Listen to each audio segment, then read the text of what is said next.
We had fled the familiar sands of Kuwait for the promise of America, my parents clutching visas like lifelines to a better future.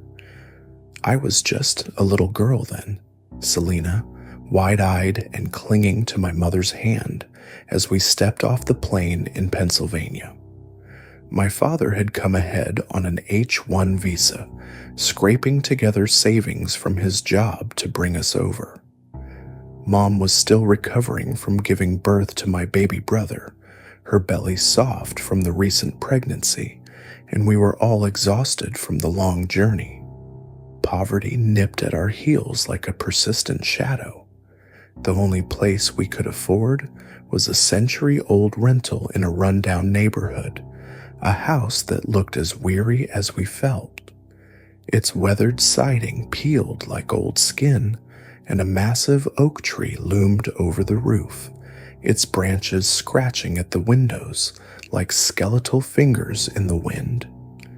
Neighbors stared as we unloaded our battered Buick, their whispers slithering through the air, but we chalked it up to curiosity about the new immigrants with their foreign accents and modest belongings.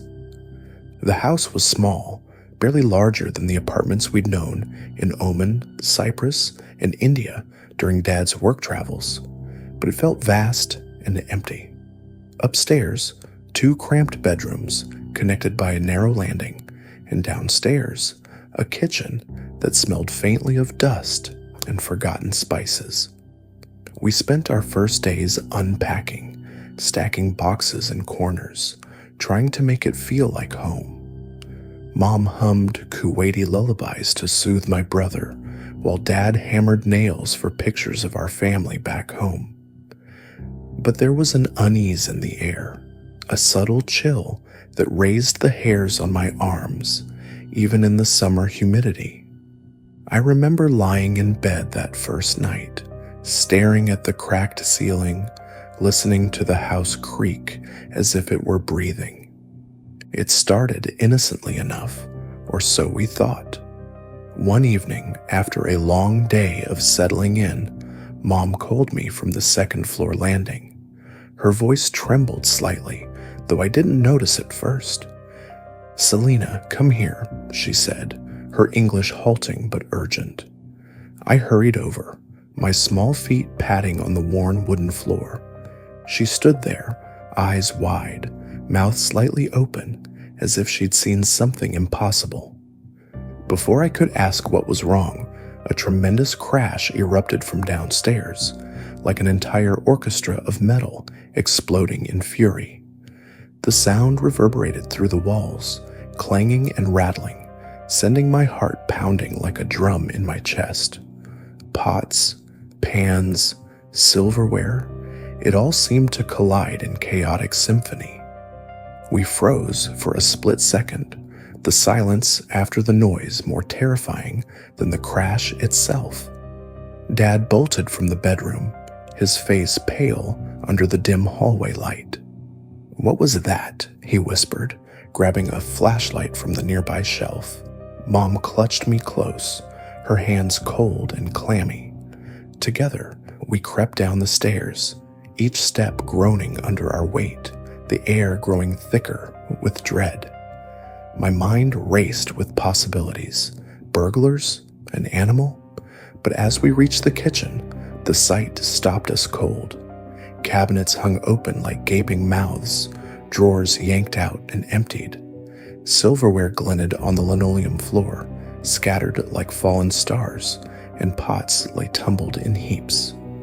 The windows were latched tight, the back door bolted from inside, no sign of forced entry, no footprints in the dust.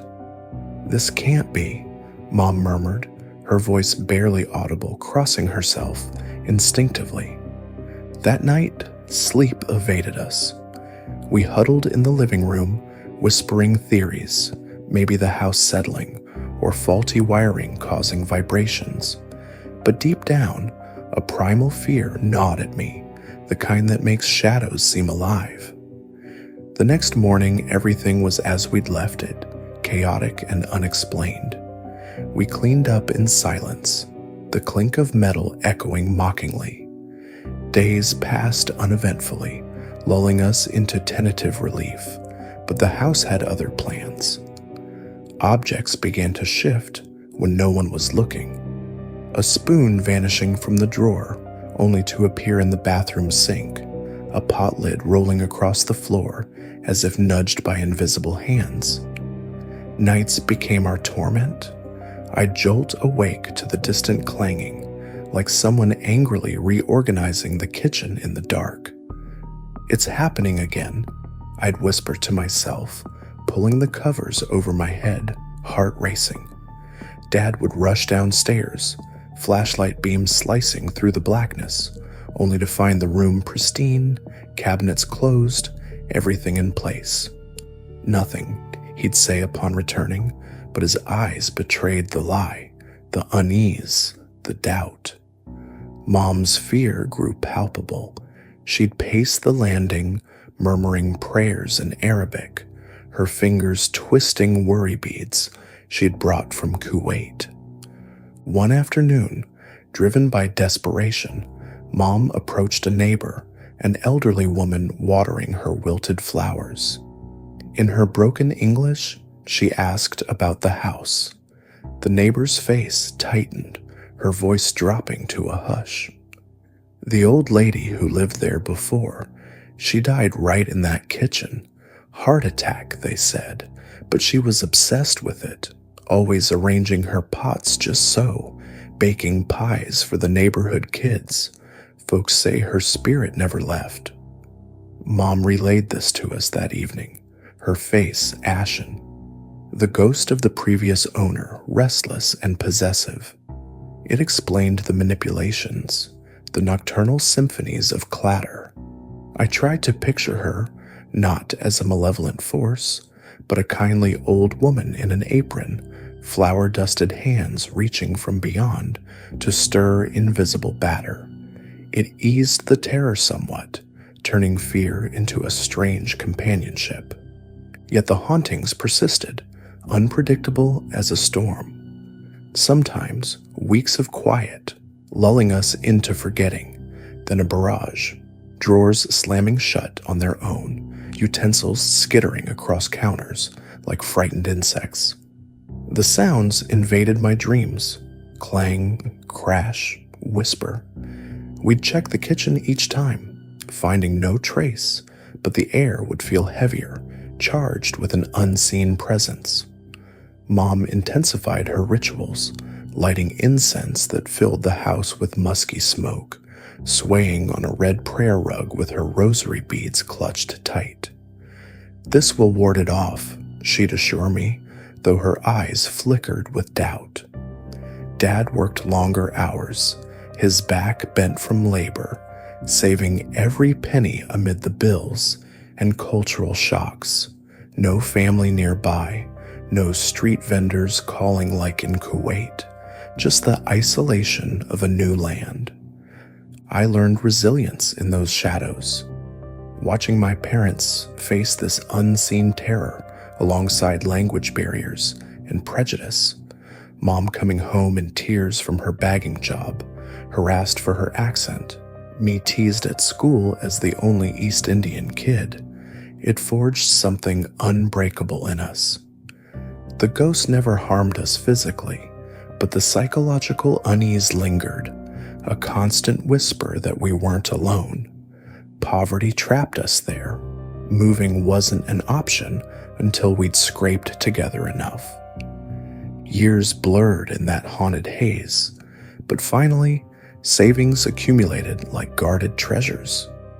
We packed our lives into the Buick once more, heading south to Georgia for a fresh start. As we drove away, I glanced back at the house, the oak tree's branches waving farewell or warning. The spirit stayed behind, I suppose, clanging her eternal discontent. But the memories cling to me still, a chill that no southern sun can fully dispel, reminding me that some homes hold more than walls and floors. They harbor echoes of the past, restless and real. Katie Furman arrived at the Coatesville Service Building in Chester County, Pennsylvania, long before dawn, her footsteps echoing through the empty corridors like whispers in the dark. It was July, the air thick with summer humidity, but inside the building near the murmuring Brandywine Creek, a persistent chill lingered. She started her shift at 4 a.m., prepping schedules for the workweek managers in her half-walled cubicle, the only light coming from her computer screen and the dim hallway fluorescence. The creek outside, hidden in the pre-dawn mist, carried a subtle undercurrent of unease, its waters flowing past the nearby twin tunnels where local legends whispered of hidden horrors. For several mornings, strange occurrences disrupted the quiet routine. The hallway lights began flickering off and on in a deliberate sequence, one bulb extinguishing, then the next, as if an invisible hand were signaling from the shadows. Katie dismissed it at first, attributing it to faulty wiring in the old building. But the pattern repeated, each time sending a faint prickle down her spine, like eyes watching from unseen corners. The air grew heavier during these moments, carrying a faint, damp scent reminiscent of river mud and decay. One foggy dawn, as Katie typed at her desk, she sensed movement in the hallway. Glancing up, she saw a woman standing in the doorway, her head bowed low. Wet hair hung in dark strands around her face, dripping silently onto the floor, though no sound accompanied the drops. She wore a blue denim top with white stripes running horizontally across it, a gold spot, perhaps a button, gleaming faintly over her heart. The woman's posture radiated profound sadness, her shoulders slumped as if bearing an eternal weight. Katie's breath caught. She assumed it was a stranger who had wandered in from the street, seeking shelter or help. Before Katie could speak, the woman lifted her gaze slightly, revealing eyes filled with unspoken pleading. Then, she turned and glided down the adjacent hallway, vanishing around the corner. Heart pounding, Katie jumped up and followed, her shoes squeaking on the linoleum. She checked the halls, the bathrooms, even the emergency exits leading toward the creek. But there was no one. The building felt colder now, the silence oppressive, broken only by the distant rush of Brandywine Creek outside, its waters eternally flowing past the site of forgotten tragedies. The apparition returned the next morning, materializing in the same spot with eerie consistency. Again, the wet hair, the sorrowful expression, the blue denim top. This time, Katie froze in her seat, a wave of realization washing over her. The figure appeared only from the waist up, as if the lower half were obscured or absent. The woman's lips parted slightly, as though trying to form words, but no sound emerged. A chill enveloped Katie, raising goosebumps on her arms, and the scent of damp earth intensified. The figure lingered longer, her eyes locking onto Katie's with desperate intensity, before fading into the wall like mist dissolving in the rising sun. Shaken to her core, Katie confided in her colleague Joey, who shared the adjacent cubicle and arrived later in the morning. "It's like she's trying to tell me something," Katie whispered over coffee, her voice trembling. Sad, wet hair, that blouse, and she just disappears. Joey, intrigued and concerned, suggested they investigate. Together, they searched the building's history, no deaths recorded on site. Widening their scope to the neighborhood, they uncovered whispers of a gruesome discovery nearby, prompting a deeper dive into local records. Online, they found a chilling police report from July 11th, 1995. A fisherman had stumbled upon a maroon suitcase along the banks of Brandywine Creek near the ominous twin tunnels in East Calne Township. Inside, sealed in a garment bag and trash bag with plastic tape, was the dismembered torso of a young woman, head and arms intact, but legs missing. She was estimated to be 25 to 30 years old, 4 feet 11 to 5 feet 4 inches tall, weighing 125 to 140 pounds, with fair skin, short brown hair, and brown eyes. Possibly of European, Caucasian, or Hispanic descent, her fingerprints yielded no matches, suggesting she had never been arrested in the U.S. The clothing description sent a jolt through Katie. A light blue denim shirt with thin stripes. Accounts varied between white horizontal or blue vertical, but the copper-colored buttons matched the gold spot she had seen. Dubbed Suitcase Jane Doe by the media, her case gripped the region. In late January 1996, a hiker found 2 leg bones and clothing remnants in a green plastic trash bag in Bucks County, about 50 miles away, believed to belong to her, amputated post-mortem. Despite forensic efforts, including a 1997 facial reconstruction by artist Frank Bender depicting a woman with soft features and a haunting gaze, her identity remained elusive. The story had aired on America's Most Wanted in June 2001 and March 2003, pleading for tips, but leads dried up. Katie and Joey pieced it together. The apparition's wet hair evoked the creek's waters, her sorrow the agony of an unsolved murder and unclaimed remains. "She's trapped here," Katie murmured to Joey, her voice barely above a whisper. "Unfinished business, unfinished life." The building's proximity to the discovery site, where the creek's currents might have carried echoes of her final moments, amplified the dread. Katie imagined the woman's last breaths, discarded like refuse in the shadows of the twin tunnels, her spirit lingering in limbo. Determined to help, Katie sought advice from paranormal investigator Leslie Rule, who confirmed that restless spirits often sought resolution for unresolved injustices. "She needs peace," Leslie advised in their correspondence. Drawing on her faith, Katie arranged for masses to be said for the unknown woman's soul, enrolling her in perpetual prayers. Lacking a name, Katie christened her Mary Angel, a gentle moniker to honor her memory and grant her dignity in death.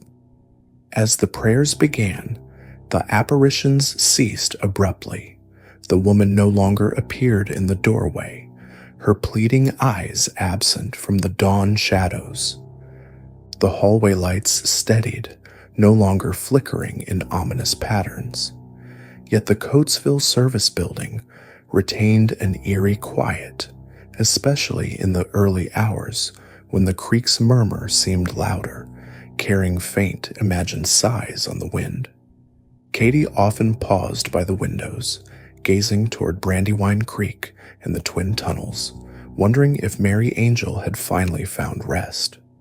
The unsolved case lingered like a shadow, a reminder that some tragedies echo eternally, their victims seeking recognition from the living to cross into peace. I've always been a history buff, especially when it comes to the Civil War. As a kid, I'd pore over books like Time Life's The Civil War Gettysburg, mesmerized by the stark black and white photos of the fallen. It says one image haunted me the most: a young soldier sprawled lifeless among the boulders at Devil's Den, his uniform torn and bloodied from the brutal fighting in July 1863. That photo captured the raw horror of the battle, where over 50,000 men were killed, wounded, or went missing in just 3 days. Little did I know that decades later, on a drizzly Halloween evening, the past would reach out to me in a way that felt all too real. My wife and I decided to celebrate our wedding anniversary with a trip to Gettysburg, Pennsylvania. It was her idea to make it special by visiting on October 31st, blending our love for history with the eerie vibe of the holiday. We arrived in the late afternoon, the sky heavy with gray clouds that promised rain. The Gettysburg National Military Park stretched out before us, its rolling fields and monuments a silent testament to the carnage that once unfolded there. We started our drive through the park's winding one-way roads, aiming straight for Devil's Den. I'd told her all about that infamous spot, the jagged rocks where sharpshooters hid, the valley of death below where bodies piled high. But as dusk crept in, the light faded fast, and the drizzle began to patter against the windshield. We got turned around on those confusing loops, the GPS no help amid the dense trees and fog-shrouded hills. Frustration built as we circled aimlessly, the wipers swishing rhythmically like a heartbeat. "Let's just head back to town," I suggested, glancing at my wife. She nodded, her face illuminated by the dashboard glow. The rain picked up, turning the world outside into a blurry watercolor of shadows. We left the main park roads behind, navigating toward the outskirts where the battlefield met quiet rural lanes. The air grew thicker, carrying a faint, earthy scent of wet soil and decaying leaves, reminders of the ground soaked with blood over a century ago. Finally, we approached a deserted four-way stop, the kind where no other cars disturbed the silence. It was just off the battlefield, near where the fighting had raged fiercest, though no signs marked it as haunted. I eased the car to a halt, the engine humming softly. The drizzle had lightened to a mist, but the wind was non-existent. Not a leaf stirred in the trees lining the road. That's when I saw it, right outside my driver's side window, hovering midair at about torso height. A dark gray cotton button shirt, shredded and ragged as if ripped by shrapnel, fluttering violently like it was caught in a hurricane. The fabric whipped and snapped with ferocious energy, edges fraying in the invisible gale. But there was no gale, no sound of wind howling, no rustle from the surroundings. Just this ethereal garment, close enough that I could have reached out and touched it, suspended without any visible support. No body, no arms, no blood, just the shirt, a remnant of some long-ago casualty, defying gravity and logic. I froze, my breath catching in my throat. Time stretched as I stared, counting the seconds in my mind. 1, 2, up to 10. The shirt's movements were unnatural, almost aggressive, as if replaying the chaos of battle. A chill crawled up my spine, not from the cold, but from the profound unease of witnessing something impossible. The air inside the car felt heavy, oppressive, like the weight of unspoken sorrow pressing down. My mind raced to that old photo, the soldier at Devil's Den, his uniform similarly tattered. Was this a residual echo, a loop of trauma imprinted on the land? Gettysburg is riddled with such stories, apparitions of soldiers in the Valley of Death, disembodied footsteps echoing through the triangular field, even the faint smell of gunpowder where no fires burn. But this was no distant legend. It was inches from my face. My wife shifted beside me, and I tore my eyes away, slamming the accelerator. The car lurched forward, leaving the intersection and the shirt behind. My heart pounded as we sped down the road, the mist swirling in our wake. "Did you see that?" I whispered, my voice barely audible over the hum of the tires. She turned to me with a strange smile, one that didn't reach her eyes. "The shirt? Yeah, I saw it too." Her confirmation sent a fresh wave of dread through me. It wasn't my imagination, fueled by too many ghost stories or the Halloween atmosphere. We both had witnessed it, this tangible piece of the past refusing to rest. The silence between us grew unnatural, broken only by the occasional drip of rain on the roof. I wondered if others had seen similar things. Reports of ghostly figures at Spangler's Spring, where Union and Confederate soldiers allegedly shared water in a brief truce, only for their spirits to linger in eternal unrest. We made it back to our hotel in town, but sleep didn't come easy that night. I lay awake, replaying the encounter, feeling the psychological weight of it. Gettysburg isn't just a historical site. It's a place where the veil between worlds thins.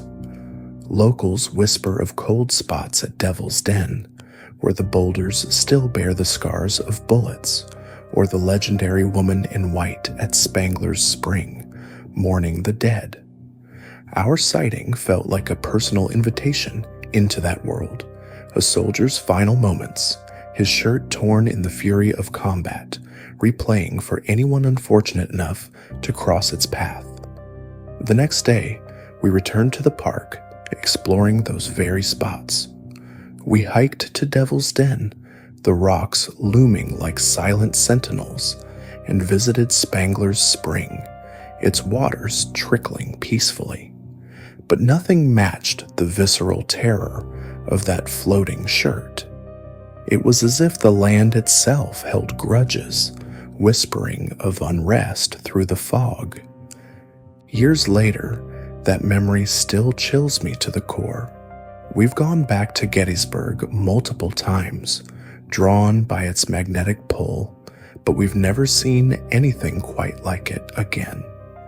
Yet I can't shake the feeling that the battlefield's ghosts are always watching, their echoes imprinted forever. That shirt wasn't just a hallucination. It was a reminder that some wounds never heal, and the dead don't always stay buried.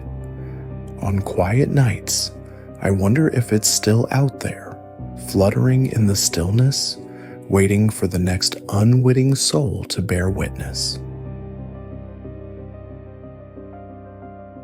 I never believed in ghosts. As a lifelong atheist, I'd always chalked up those creepy tales to overactive imaginations or tricks of the light. But that changed when I moved to Pittsburgh to join my husband in his ground floor apartment in Shadyside. The neighborhood was charming, tree-lined streets, old brick buildings with that historic Pittsburgh vibe. But our place had a story my husband shared on my first night there. He'd been renting it alone before I arrived, and for weeks, he'd hear this relentless pacing upstairs, back and forth, like someone couldn't settle down. The thing was, the elderly lady who lived above him had died a month earlier. Her apartment was empty, sealed off. No one was up there. He laughed it off as the building's settling or maybe neighbors elsewhere, but I could see the unease in his eyes as he described the rhythmic thuds echoing through the ceiling at night. We didn't dwell on it. Life was busy. We were upgrading to a larger unit in the same building, still on the ground floor, but with more space for us as newlyweds. The building itself was old, probably from the early 1900s, with creaky wooden floors and walls that seemed to whisper secrets if you listened close enough. Shadyside felt safe, vibrant during the day, but at night The shadows from the streetlights danced oddly through the windows, casting elongated figures that made me double-check the locks. My husband mentioned the pacing had stopped after he learned the old lady's sister had briefly come to clear out her things. Maybe that's what he'd heard all along. Rational explanations, right? We settled in, unpacked boxes, and tried to make it home. It started small, things we could ignore.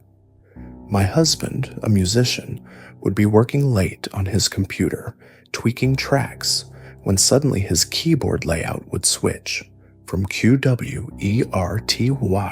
to something jumbled, like the keys had a mind of their own. "What the hell?" he'd mutter, fixing it only for it to happen again minutes later. He'd yell out, "Please stop," half jokingly, and oddly it would. I teased him about it, saying he was just tired, but there was this lingering chill in the air afterward, like the room had dropped a few degrees without reason. Then came the wine bottle incident. We were in the kitchen one evening prepping dinner. The bottle sat on the counter, untouched, when it began to rock, slowly at first, then with more vigor, teetering on the edge as if an invisible hand was nudging it. "Did you see that?" my husband whispered, his face paling. I nodded, frozen. It didn't fall, just stopped as abruptly as it started. We laughed nervously, blaming a draft or uneven counter, but that night, sleep evaded me. The apartment felt watchful, the silence too heavy, broken only by distant traffic and the occasional creak that sounded too much like footsteps overhead. The tuna salad was next. I'd made a bowl for lunch, left it on the counter while I stepped out to the living room. A crash echoed, sharp, startling. Rushing back, I found the bowl shattered on the floor, tuna splattered everywhere. It hadn't been near the edge. There was no way it could have slipped off on its own. My heart raced as I cleaned it up, glancing over my shoulder, feeling eyes on me. "This place is cursed," I joked to my husband later, but my voice trembled. He admitted similar things had happened to him before I moved in. We started avoiding the kitchen after dark, the room's fluorescent light flickering just enough to cast eerie shadows on the cabinets. But nothing prepared me for the rice cooker. It was a heavy Japanese model perched solidly on top of the fridge, stable, immovable without real effort. I was home alone that evening, the sun dipping low, painting the apartment in twilight hues. My husband was out, and the silence pressed in. I was washing dishes when a low hum filled the air, like static electricity building. Then, with a violent whoosh, the rice cooker launched itself, flew really across the kitchen, slamming into the opposite cabinet with such force that it shattered, shards scattering like confetti from hell. I screamed, backing against the wall, my skin prickling with goosebumps. There was no earthquake, no bump, nothing. Just that impossible motion, defying physics. Terror gripped me. I grabbed my phone, hands shaking, and called my husband. "Something's here," I gasped. "It's not just our imagination." We couldn't ignore it anymore. Desperate, we searched online and contacted a team of paranormal investigators based in Pittsburgh. They arrived a few nights later, 2 guys and a woman, armed with EMF meters, recorders, and a no-nonsense attitude. "Old buildings like this hold energy," the lead investigator said, setting up in the kitchen. "Residual or intelligent, we'll see." As they recorded, the temperature plummeted in one spot, a cold so intense it felt like stepping into a freezer. "Do you feel that?" the woman asked, her breath visible. We all nodded, huddled together, the air thick with an unseen presence, pressing down like a weight. Their tape caught low, indistinct murmurs, but nothing conclusive. Still, it validated our fear. We weren't alone. After they left, I stood in the kitchen, heart pounding, the room dimly lit by the overhead bulb. "Look," I said aloud, my voice steady despite the knot in my stomach. "We know you're here. You're freaking us out. Please stop and leave us alone." Silence followed, but it felt different, lighter, as if a burden had lifted. Remarkably, the disturbances ceased that night. No more flying objects, no chills, no pacing. We wondered if it was the old lady, restless in what was once her home, maybe seeking acknowledgement before moving on. We've since left that apartment, moved to a newer place across town. But Shadyside's shadows still haunt my dreams, the way the streetlights flicker, the echo of unseen steps. That building, with its aged bricks and hidden histories, taught me that some energies linger, questioning the veil between life and whatever comes after. I still don't believe in ghosts, not really. But on quiet nights, I listen a little closer, wondering if some tenants never truly depart. I grew up in that creaky old farmhouse in rural Pennsylvania, the kind of place where the wind howled through the eaves like a distant lament, and the fields stretched out endlessly under a sky that always seemed heavy with unspoken secrets.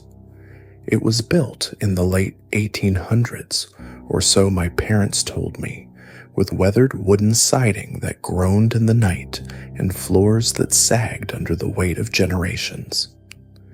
As a kid, I loved the space, the big barn out back for hiding, the attic full of dusty relics.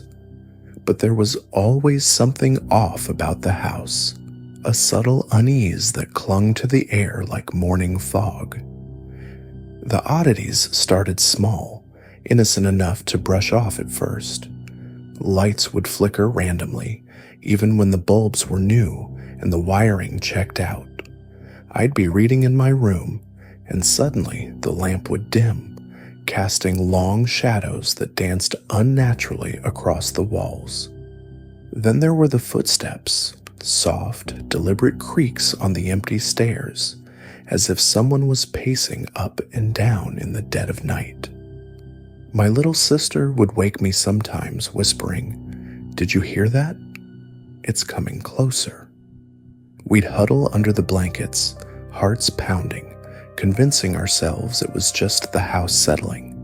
But deep down, I knew it wasn't. The sounds had a rhythm, a purpose, like echoes from a life long gone. It wasn't until I was about 10 that the real terror began, the one that would define our evenings for over 15 years. Every night, without fail, at exactly 7:23 p.m., the knocking started.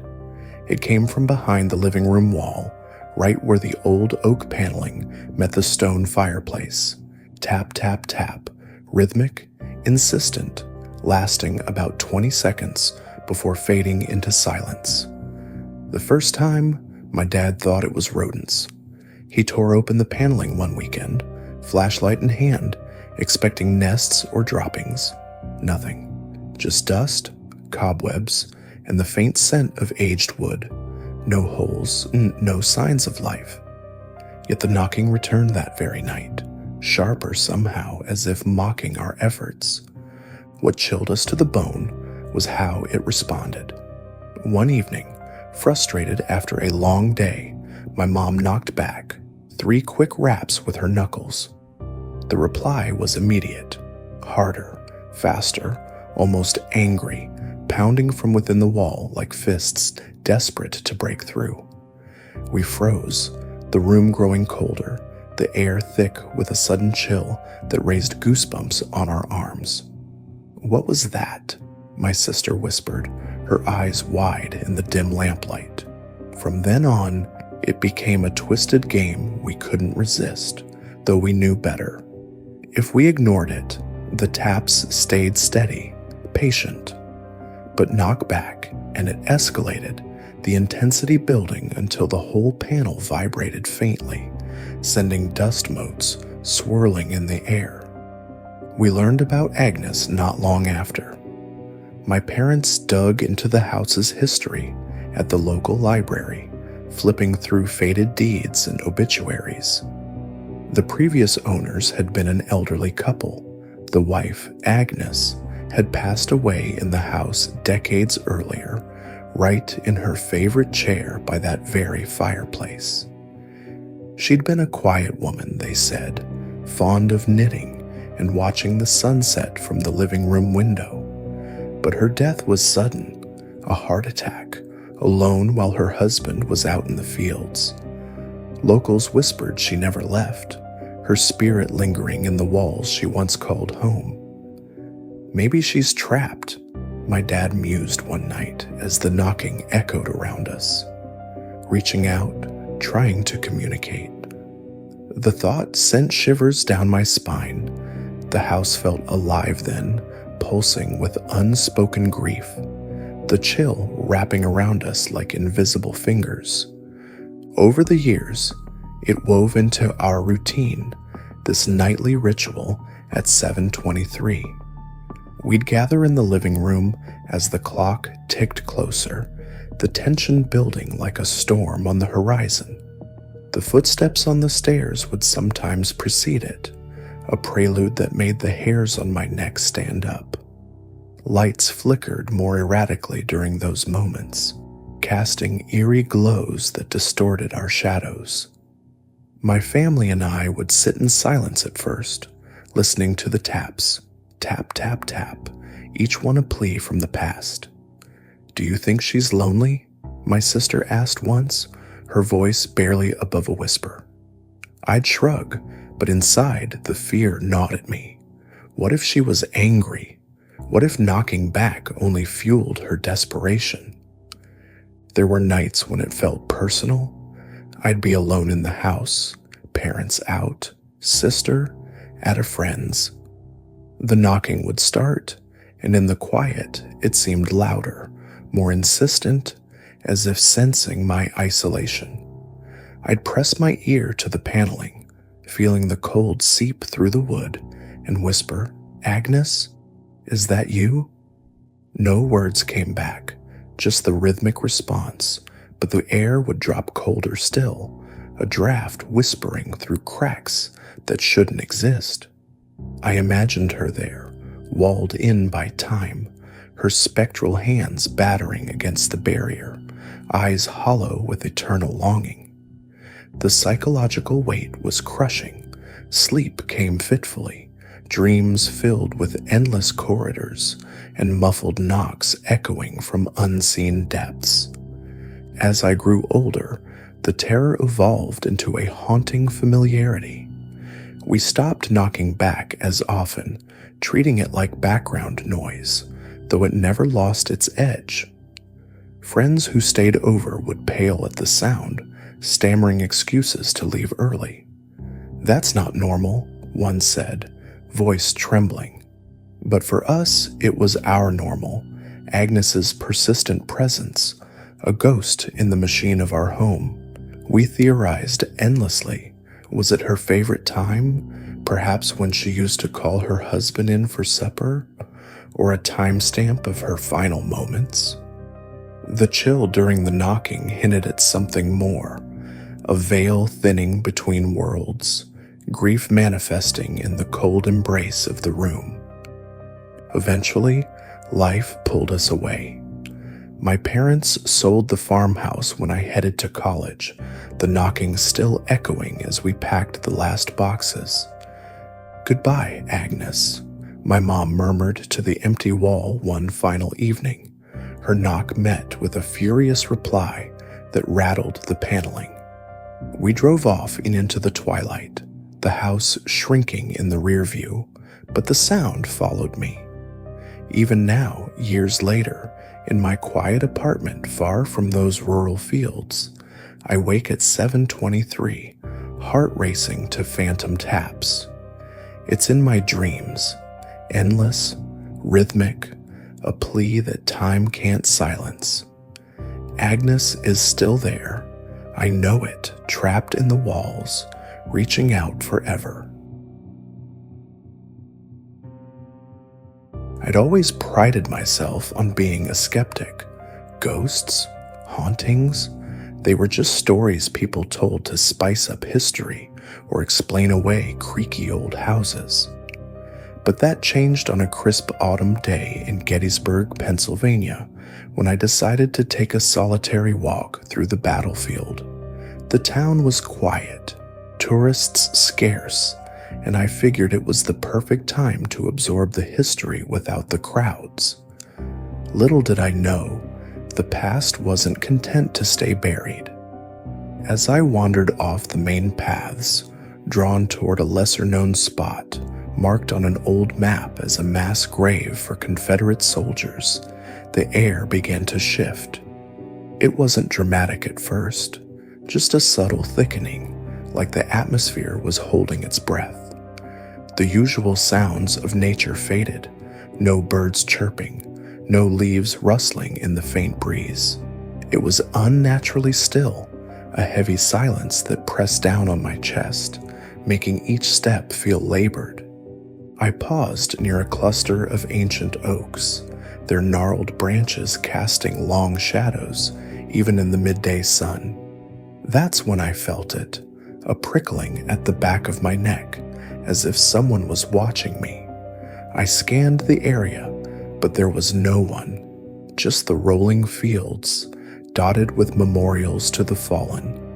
Shaking it off as imagination, I continued, my boots crunching softly on the dry grass. About 20 feet away, behind one of the trees, movement caught my eye.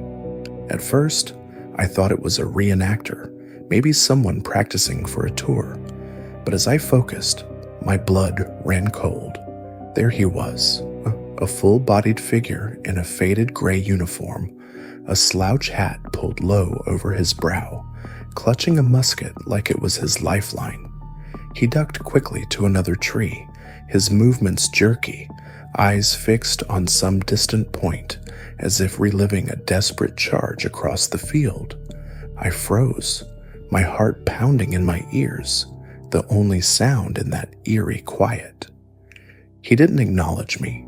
His gaze was vacant, haunted by whatever battle echoed in his spectral mind. The details were too real, the patches on his grubby coat, the scuffed boots caked in what looked like old mud, the way his shoulders hunched under an invisible weight. This wasn't a trick of the light or a costume. It felt pulled straight from 1863. Then the smell hit me, raw and acrid, assaulting my senses like a punch to the gut. It was the stench of unwashed bodies, sweat-soaked and foul, mingled with the sharp tang of gunpowder, as if fresh from a volley of fire. My stomach churned. It was so potent, so out of place in the clean, open air.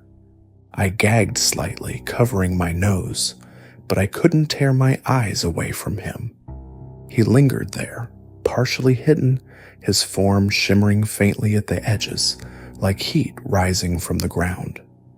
I wanted to call out, to ask who or what he was, but my voice caught in my throat. The air grew heavier, charged with an unspoken agony, as if the ground itself was exhaling the unresolved pain of thousands who died here.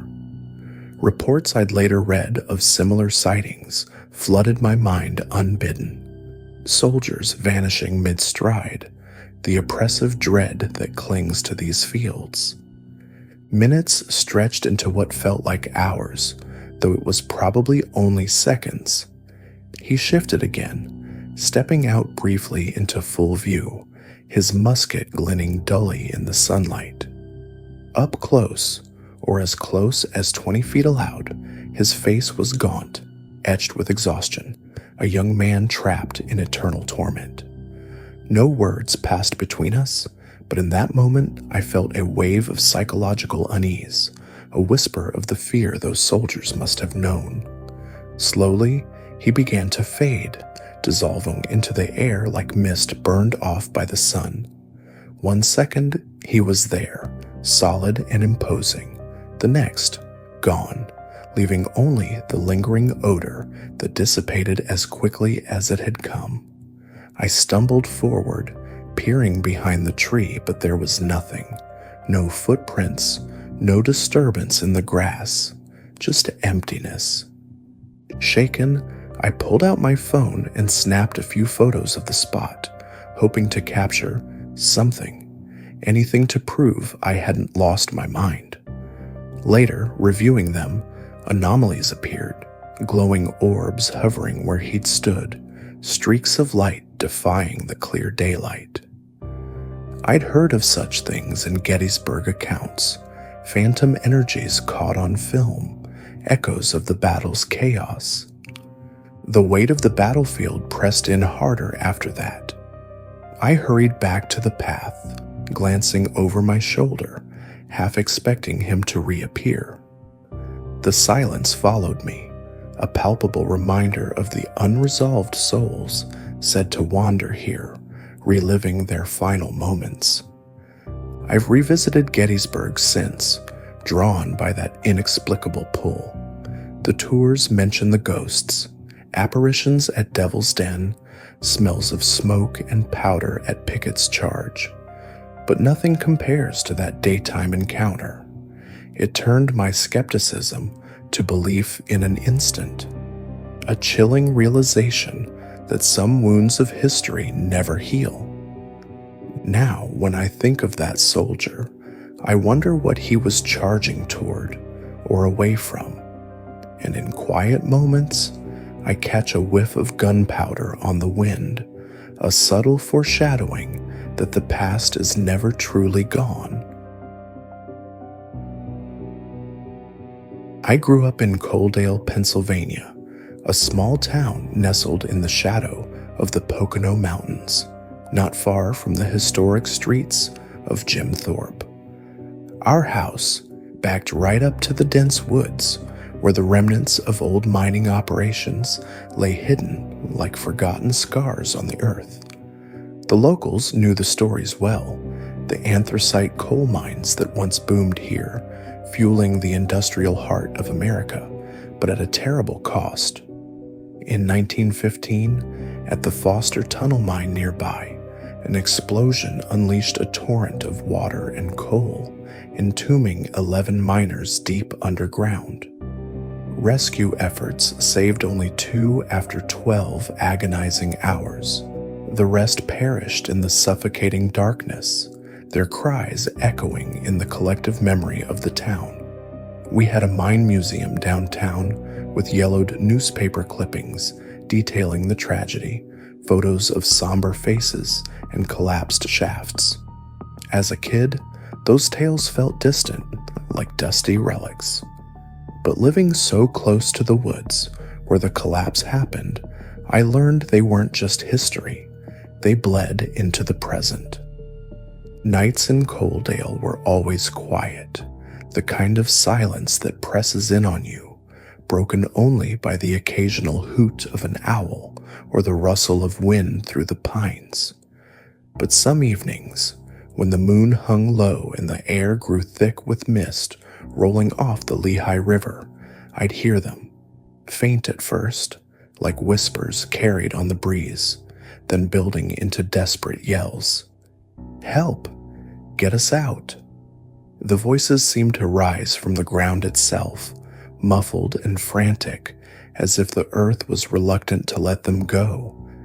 I'd lie in bed, heart pounding, telling myself it was just the wind playing tricks through the abandoned shafts. But I knew better. Those were the miners, trapped forever in their watery grave, begging for a release that never came. My cousins, who visited often from Jim Thorpe, laughed it off at first, calling it local folklore. until they heard it too. One summer night when I was about 12, my cousins and I decided to explore the woods behind the house. The sun had dipped below the ridge, painting the sky in bruised purples, and we ventured in with flashlights and a false sense of bravery. The trees loomed tall, their branches intertwining like skeletal fingers, and the ground was littered with fallen leaves that crunched under our feet. We were laughing, tossing rocks into the underbrush, when something caught our eye. A shadowy figure standing motionless between the trunks, humanoid but indistinct, like a silhouette cut from the night. It didn't move at first, just watched us. Then, as if sensing our gaze, it started toward us, arms outstretched as if trying to grab our attention. "Run!" my cousin shouted, and we bolted, hearts hammering in our chests. The figure pursued, gliding silently, no crunch of leaves, no snap of twigs, just an eerie quiet that made the chase even more terrifying. We burst through the back door, slamming it shut, and when we dared to look out, it was gone, vanished mid-stride, as if swallowed by the shadows. That wasn't the last time. A few weeks later, on a foggy autumn evening, it happened again. We were playing hide-and-seek in the fading light, the woods alive with the scent of damp earth and decaying leaves. Hiding behind a cluster of boulders, remnants of old mining debris perhaps, I felt a chill crawl up my spine, unrelated to the cooling air. Peeking out, I saw it, the same shadowy form, closer this time, its outline sharper against the mist. It beckoned, almost pleading, before lunging forward in pursuit. We ran, screaming, the house lights a beacon in the distance. Again, no sound from our pursuer, just the pounding of our own footsteps and ragged breaths. We made it inside, barricading the door with trembling hands. Peering through the window, nothing. It had disappeared without a trace, leaving only the unsettling feeling that the woods were watching, alive with unrest from the past. The encounters left us shaken, but the worst came one winter night when I was alone. Snow blanketed the ground outside, muffling the world into an unnatural hush. I woke suddenly around 3 a.m., a prickling sensation on the back of my neck, like icy fingers tracing my skin. The room was cold, my breath visible in the dim moonlight, filtering through the curtains. Something drew my eyes to the window, a face pressed against the glass, grinning widely. But it wasn't human, not really. The features were distorted, twisted unnaturally, eyes too wide and black, mouth stretched in a rictus smile that seemed to mock me. No fog from breath on the pane, no sound of scratching or tapping, just that stare piercing through the darkness, filling the air with a thick dread that squeezed my chest. I couldn't move, couldn't scream. Time stretched as it watched, unblinking. Finally, I bolted upright, flipping on the light, and it was gone. But the grins lingered in my mind, a harbinger of the blurred line between the living and the trapped souls below. Living in that house after those nights changed everything. The woods no longer felt like a playground. They pulsed with a malevolent energy, as if the miners' despair had summoned something darker, a guardian of the shadows, or perhaps one of their own, twisted by eternity underground. Even during the day, I'd catch glimpses of movement in the trees, hear faint echoes when no one else did. My cousins and I avoided venturing out after dark, and I slept with the curtains drawn tight. The town museum's articles about the 1915 disaster, with their grainy photos of rescue crews and collapsed tunnels, only fueled the unease.